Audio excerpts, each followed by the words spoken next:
Este lunes, Ricardo Ferretti, técnico de los Tigres de la Autónoma de Nuevo León, habló sobre el arbitraje de Roberto García Orozco en el último partido en donde Tigres perdió el invicto frente al Toluca en el Estadio Universitario. Vamos a escuchar.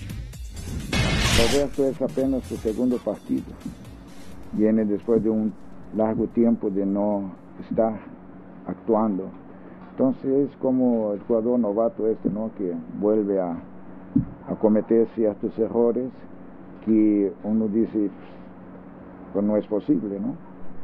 Y siento que los errores que a lo mejor cometió puede ser también por la falta de actividad, por todo este tiempo que pasó. ¿Entiendes? También habló sobre el jugador del Toluca, Enrique Triverio, que al final del encuentro declaró que la expulsión para Guido Pizarro simplemente no era.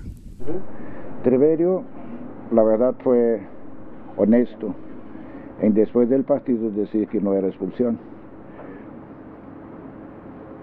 Pero yo creo que Triverio perdió una gran oportunidad de ganar el premio Fair Play de la FIFA, la verdad.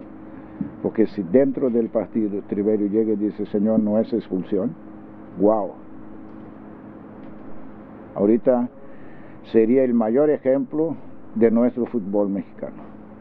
El Tuca puso de ejemplo a la Liga MX femenil, en donde las mujeres simplemente no se dejan caer por las faltas ni tampoco las fingen. En el fútbol femenil, ustedes lo han visto, las señoritas cuando se caen, cómo se paran de rápido. Y si una se queda tirada tantito, ¿sabe lo que le dicen? ¿No saben? No seas hombre, párate. No la sabían, ¿verdad? Así le dicen, ándale, no seas hombre, párate. En la Sultana del Norte se especula que podría salir Ener Valencia en los próximos días. Su lugar sería ocupado por el colombiano Carlos Vaca, pero de esto Tuca Ferretti simplemente lo negó todo. Para Central Fox, Sergio Treviño.